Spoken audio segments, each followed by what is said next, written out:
Dami Im joining us on Undistracted. It's such a pleasure to have you on the podcast. Really appreciate your time today. Thank you for having me. Of course, talking about your new memoir, Dreamer, I'll show everybody a copy of it because it is just beautiful. You and some disco balls, what better cover could there be? This is it's a marker, I suppose, of a significant career, a significant milestone in your career as well, hitting that 10-year mark in the music industry professionally. When you think about that milestone, what are some of the first feelings that really come to mind about the journey that you've been on so far? Yeah, I mean, I feel just so grateful. That's the main kind of the first emotion that comes up for me because, 10 years, so much has happened. To me, it feels more like, 70 years than 10 years. And I've been through a lot and, there were so many ups and downs, but I'm still here. I feel like I've grown heaps and I've met so many great people and, just that I'm here doing this chat with you, having written my memoir, it feels, like I'm just so grateful. And why did you want to start sharing some of your story at this particular juncture? Because, of course, there's going to be many more years to come, maybe another couple of memoirs down the track. So why start now? Yeah, so I thought, I knew I would be doing a memoir at some point. I did get offers in the past where I said, no, and it's not for me yet. It's too early. But then this time round, I felt like something was right. I've been telling my stories in bits and pieces over the years at my shows, at my concerts, but not in full. And there were some things that had happened over the years that I haven't been able to share with anybody, even though the fans were asking me about specific things. And, so I thought, okay, now I'm at a place where I can say and talk about things more openly before it's too late. In a way, I could have done it even earlier because I was dying to share things more, more with the fans. That was my, just my biggest motivation. I just wanted to communicate with the people that have been supporting me for so long and to tell them the whole story. Yeah. It's so tough because some of what you do talk about is, you dive into everything from growing up in South Korea, discovering your voice in Australia, the process of X Factor, Eurovision, the tensions with your label and everything that surrounded that. And I feel like as well being almost stifled by management, by other people when you're wanting to show your fans who you are and create your own identity. When you think about that, something that happens to a lot of artists is that experience of really being put in a box, I guess. When you're inside that box, what is that like, feeling somehow restricted in terms of how you express yourself? Yeah, it's been really tough. I've had some really tough years with my label when I was still with the last label. And, it is really soul destroying when you put so much effort into creating something, and not just by yourself as well. There's a whole team around you, other creatives who work with you on these projects, just for it to get squashed right at the end saying, oh, well, actually you got to do that again. And, it's not even logical. It's not because of, it could be better or something has to change because of this. It was more of a power game. And, so those years were really, really hard. And yeah, I think everyone wants to have some autonomy, and that's really important for me as well. I need to make my choices and decisions rather than, just being pushed into doing things. And that didn't sit well with me. I tried really hard, and then it was getting tougher and tougher and tougher as the years went. And as I got older, I'm like, I can't do this. And you find a sense of maturity in your own voice, which is what I think we see from the start of your memoir through until the end, what you're showing about yourself, I think, is the way that you did start to go, this is who I am as Dami. These are my opinions. This is the direction I want to go. And you really built up confidence to be able to say yes and no to the things that you actually wanted to.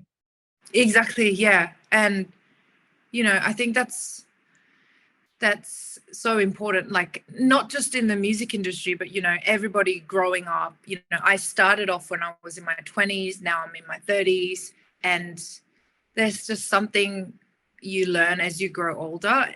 You just need to become more assertive, but not, you know, you don't want to be aggressive and, you know, hostile, but you also need to be able to set those boundaries and tell people this is what I'm comfortable with doing, but no thank you to the other side. And if you don't like that, then that's just too bad. But I've got to, you know, hold my foot down and just, yeah. And I think that just comes with maturity and getting a little bit older as well. How do you think you found that confidence? Because in part of your story, the environment you grew up in, and something you've spoken about so much, is how shy you were as a young girl and how difficult it was at times moving from South Korea into Australian culture, finding your place.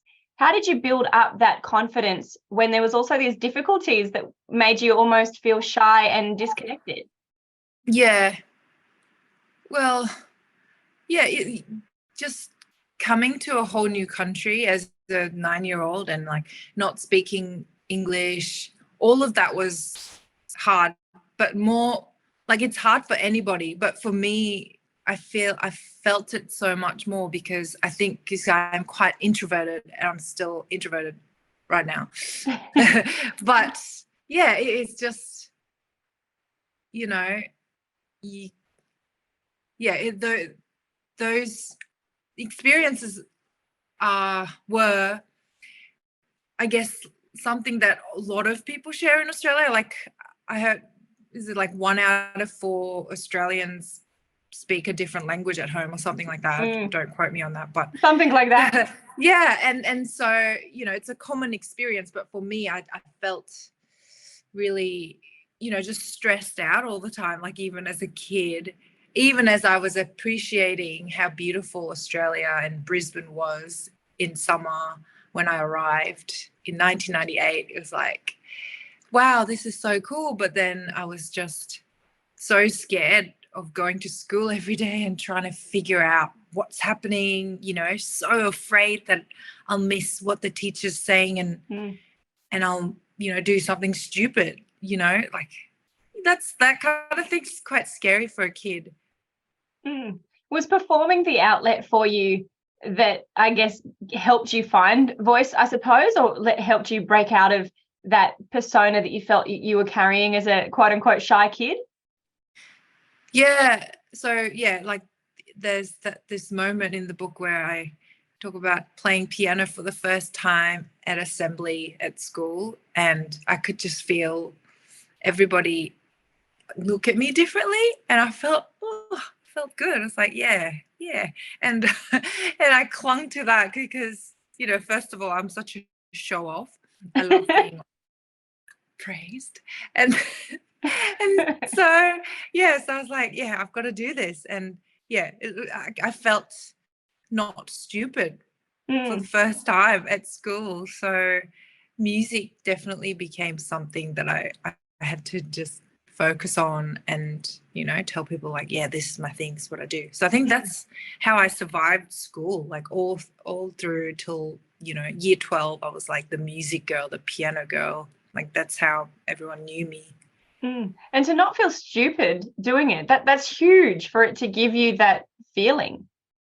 Yeah, because, like, you know, everyone wants to be good at stuff, you know, like every child wants to feel like they're competent, but then when you don't know the language, I just felt like, oh, everybody's better than me, like literally everyone, they're just like, oh, and I'm like, you just feel a bit stupid. So I needed to find that something that, you know, I was better than other people at.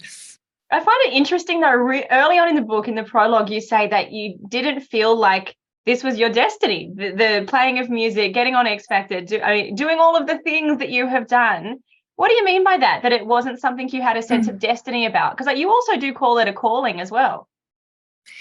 Yeah, I really didn't dream to be like a pop star or, you know, winning a talent show or anything like that. I just knew I wanted to play music. And, you know, like at church, I was always taught to be good at what you do and be a good influence in the world and, you know, glorify God with your talent. Like, and I was always like, okay, that's, you know, everyone listened to that. And then like, I didn't really know what that meant, but I was like, okay, I guess I'll just like practice piano more and whatever I do. And like, when I decided that I wanted to pursue singing after my piano degree, you know, I just thought, yeah, I'll make more music and try and write my songs to perform at places. But it wasn't like, oh, I'm going to be on television and win. And, you know, like that part was like, I went into it just so it would help with my career performing to more people and like that, but not, you know, like being a pop star was like not even something I thought was possible. So not necessarily something you felt was this big guarantee that you were moving toward, but something that you have sort of since found purpose in.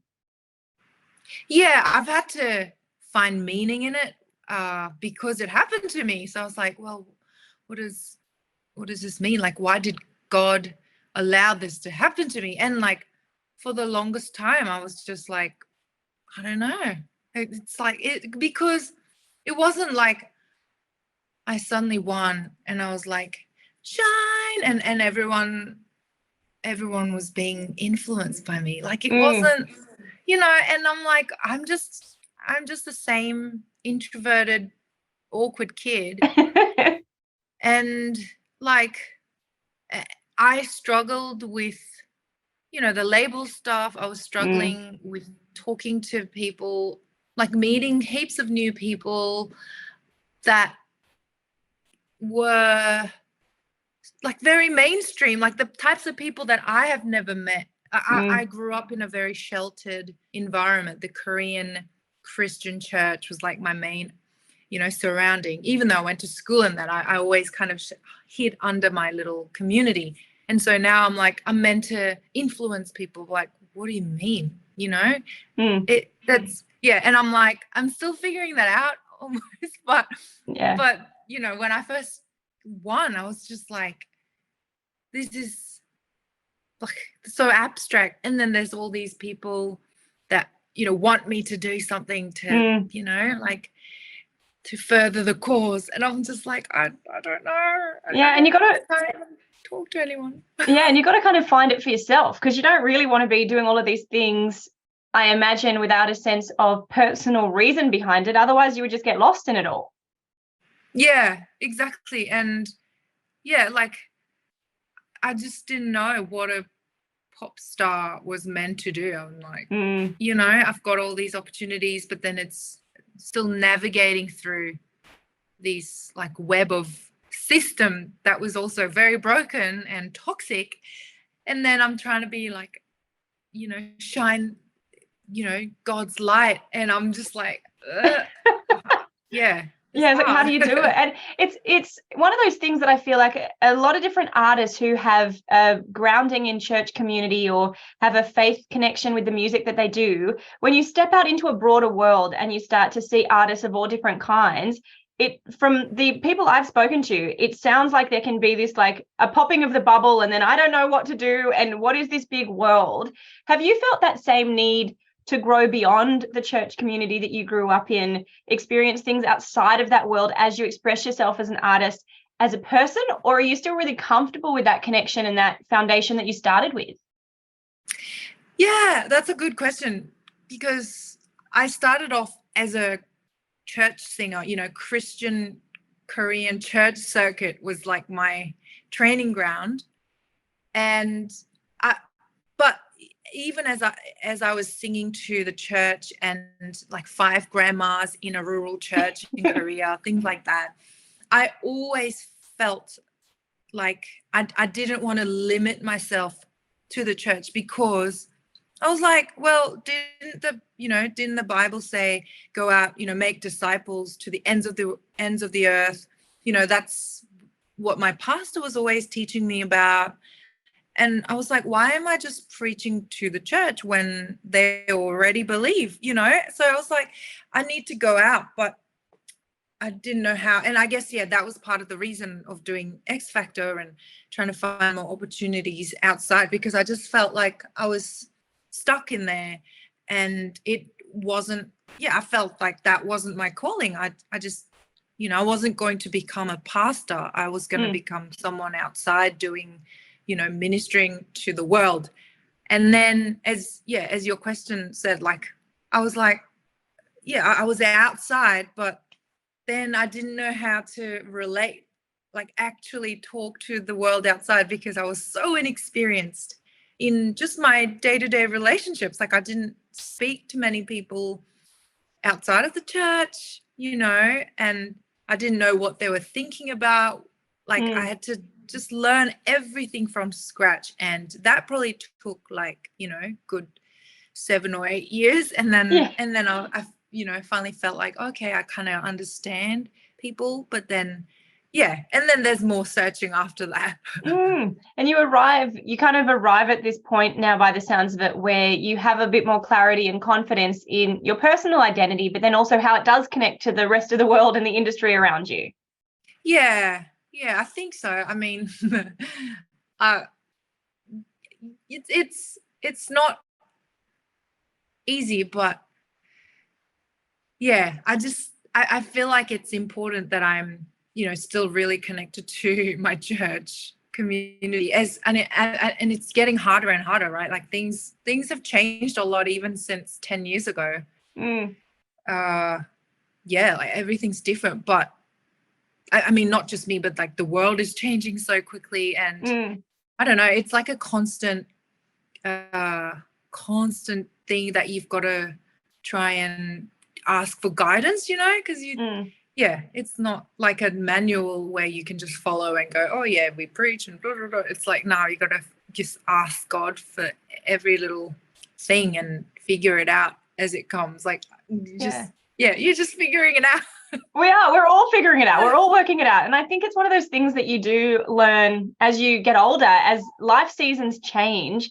I think you start to appreciate that, whether it's friendships, whether it's the way we expressed our faith, the communities we're connected to, all of these different things, it actually does evolve and it changes. Like, there's very few things that are constant in terms of how they look in life.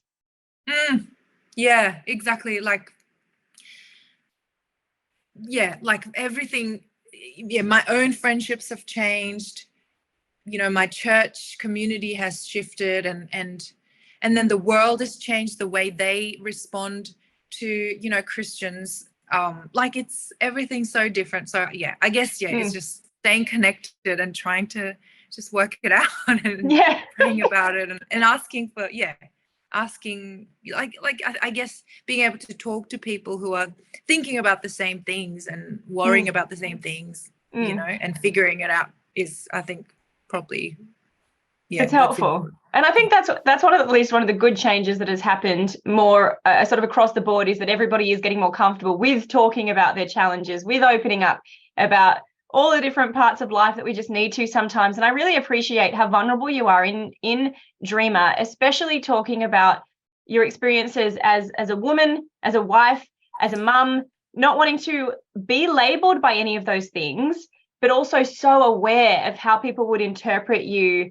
For one, when we first were introduced to you on the sort of Australian and then world stage, your husband, Noah, he was already there. He was already with you. So you're kind of introduced to somebody who has that stable relationship. And then you do speak about, what are people going to assume about me having children? What's it going to mean for me as I am married? All of these things. Yeah. When you reflect, I mean, it has happened over the last decade, but when you reflect on that part of your experience so far, that shifting identity, how do you feel thinking through what it's meant for you to be a wife, a mum, a woman in this industry?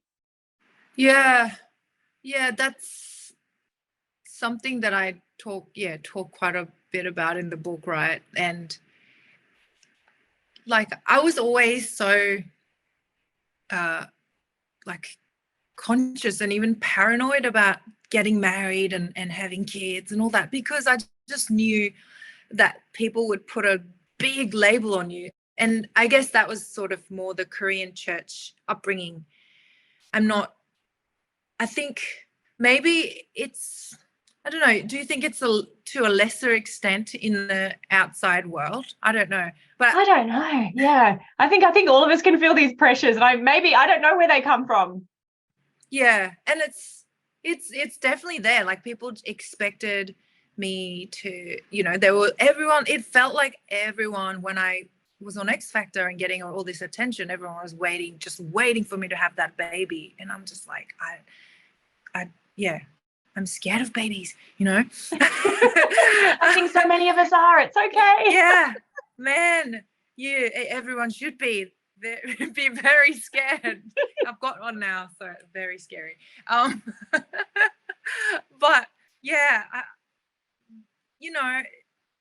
it's tough, but I guess I also I never wanted to be like angry at the world, even though I was angry at the world, like definitely for like, the longest time, that everyone was treating me like that and putting me in a box. But then I'm also like, I understand that people mean so well. They just want me to be happy and they want to see me like, like this, like they have this image of me on from watching me. But it doesn't mean it wasn't frustrating. Like everyone thought, oh, she was like this housewife, sitting around, and then one day sang her first note on TV and she's a star. Like it's not, that's what people kind of expect, I think. And yeah, but now I guess, it's a lot better now that I'm, as I said, a bit older and I'm a bit more mature. I can talk about things like if I'm annoyed, I will say I'm annoyed and say stop. Whereas before I didn't know how to communicate that. I was just like angry, but then smiling and, So yeah. I don't know what I'm talking about. No, it's good. It's good thoughts though. And I think it also shows how, I mean, I've said the word evolution before, but it does feel like that evolution of discovering your voice, discovering maturity. And I also acknowledge the fact that Noah, in this whole time of you with your career and you personally, he is your husband. He's always been so supportive, and he has never been one of those voices, from what I gather, that has tried to box you in.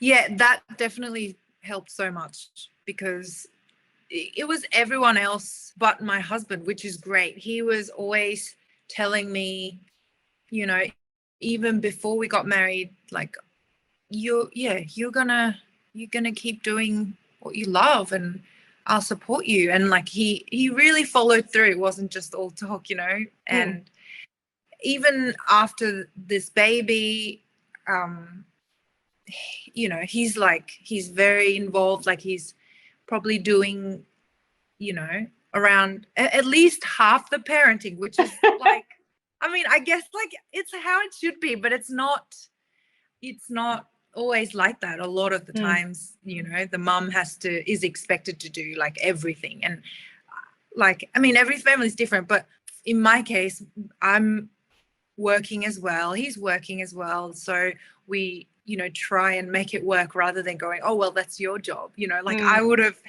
just emotionally probably like suffered if he had that expectation, just going, oh, well, you're the girl. Why aren't you doing all that? Like he doesn't have that expectation, which is very, like, yeah, I'm still like surprised in a way, because I guess I grew up just watching the woman take the load, and the fathers, you never see them, that was kind of and I was so scared of that since I was a child.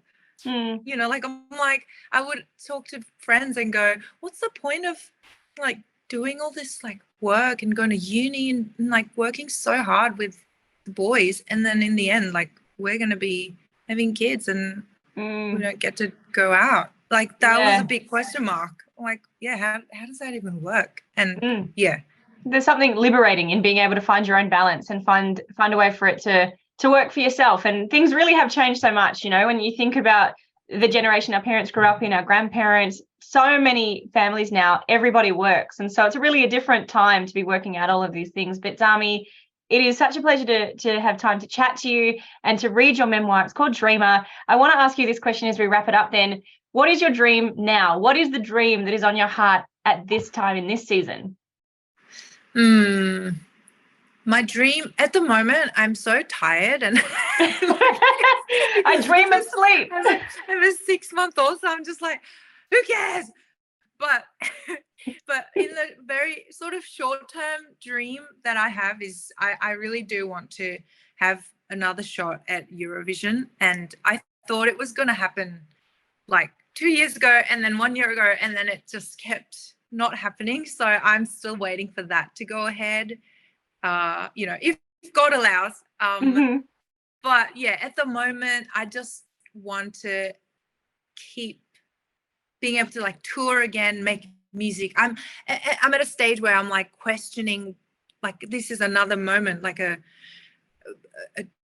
bookmark where I go, okay, like where from now on, like, yeah. So I'm at a crossroads, like, yeah, what do I want to pursue now? And with a baby and everything, like I want to keep doing stuff, but I just want to pause. And I guess the books allowed me to really reflect on everything, and I can sort of think about which direction.